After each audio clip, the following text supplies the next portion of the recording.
क्या होगा कि कल सुबह डॉलर में नहीं बल्कि ब्रिक्स की देशों की अपनी नई करेंसी में कारोबार करना शुरू कर दें? क्या अमेरिका की आर्थिक बासात हिल जाएगी? और सबसे बड़ा सवाल है, भारत जो दुनिया की सबसे बड़ी तेजी से बढ़ती अर्थव्यवस्था है, इस बदलाव से कितना फायदा या नुकसान उठा पाएगा? दोस्तों, आज हम जिस मुद्दे पर बात करने वाले हैं ये सिर्फ करेंसी का मामला नहीं है, ये ग्लोबल पावर शिफ्ट का मामला है। ब्रिक्स यानी ब्राजील, रूस, इंडिया, चीन और साउथ अफ्रीका अब डॉलर के दबदबे को तोड़ने के लिए अपनी नई करेंसी लॉन्च करने की तैयारी में है।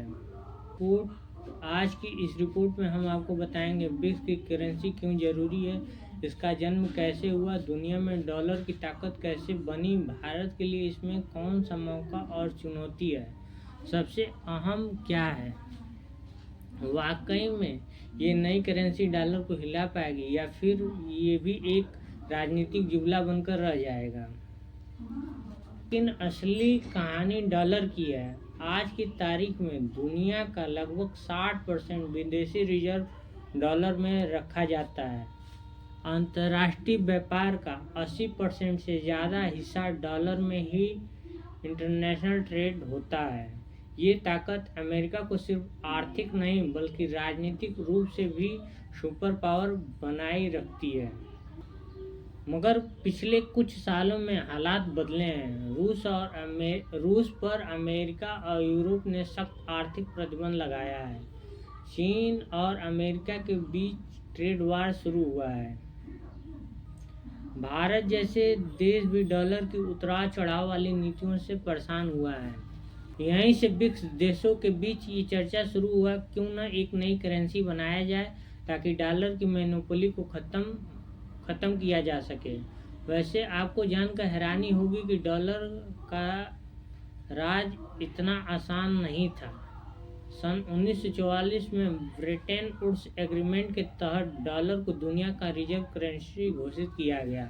उसके बाद से अमेरिका ने दुनिया पर आर्थिक सॉफ्ट कंट्रोल बना लिया। ब्रिक्स देश मिलकर दुनिया की लगभग 40% आबादी और 25% से ज़्यादा जीडीपी को कवर करता है। चीन अकेले इस ग्रुप का सबसे बड़ी अर्थव्यवस्था है और उसके बाद भारत का नंबर आता है। रूस चाहता है कि नई करेंसी को बेस डॉलर की तरह फिएट करेंसी न हो। आईएमएफ और वर्ल्ड बैंक के आंकड़ों के मुताबिक 2023 में हिस्सा 98% था, जो 1999 में 71% हुआ करता था। यानी धीरे धीरे डॉलर का दबदबा घट रहा है। वहीं चीन पहले से युआन को इंटरनेशनल इंजेक्शन की कोशिश कर रहा था, लेकिन अभी तक ज़्यादा सफलता नहीं मिल पाया है। आपके लिए सवाल है, क्या आपको लगता है कि ब्रिक्स की करेंसी सच में डॉलर को टक्कर दे पाएगी या ये सिर्फ कागजों पे रहेगी? अब इसमें हम गहरी पड़ताल करते हैं। फायदे क्या होता है? सबसे पहले देखते हैं कि इसमें फ़ायदे क्या होगा।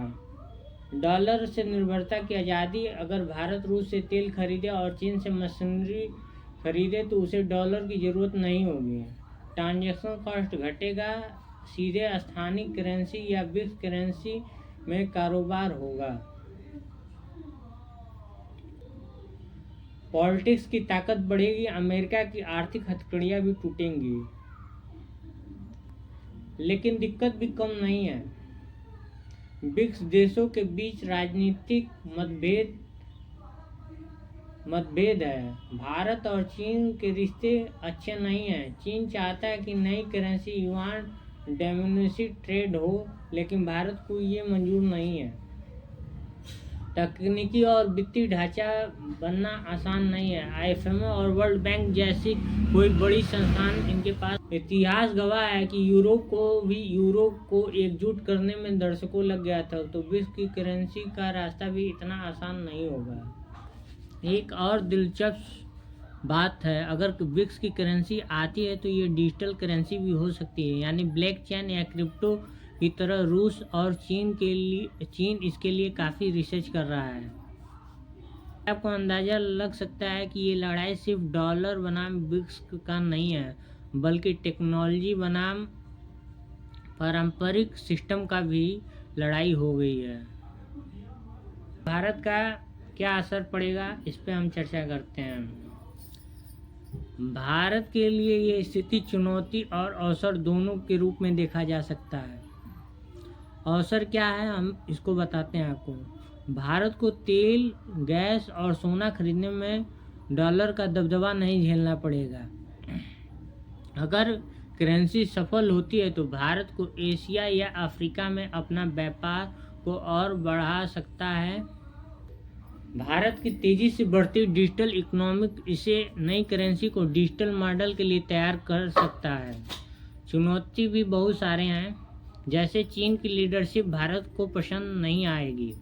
रिजर्व बैंक और सरकार अपनी मौद्रिक नीति पर सावधानी बरतनी होगी। अगर करेंसी असफल हुआ तो भारत को दोहरी मार पड़ सकती है। न डॉलर पूरी तरह से छोड़ पाएगा, न ब्रिक्स करेंसी से फायदा उठा पाएगा। सवाल है, क्या भारत को इस करेंसी का हिस्सा बनकर आक्रामक भूमिका निभानी चाहिए या फिर इंतजार करना चाहिए?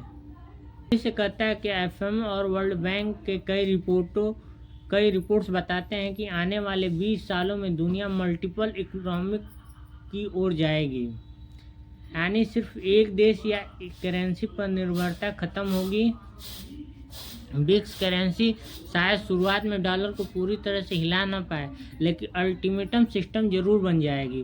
भारत के लिए ये मौका है कि वो अपनी आर्थिक ताकत और तकनीकी कौशल से इस करेंसी को संतुलित और विश्वसनीय बनाए। बताता है कि 1944 में डॉलर का राज शुरू हुआ था और अब शायद 21वीं सदी में भारत और ब्रिक्स मिलकर नया इतिहास लिखा। आपको लगता है कि ब्रिक्स की करेंसी डॉलर को गिरा देगी या केवल राजनीतिक बयानबाजी बनकर रह जाएगी? कमेंट में अपनी राय जरूर बताएं और आगे से आपको रिपोर्ट पसंद आए तो इस चैनल को सब्सक्राइब जरूर कीजिए।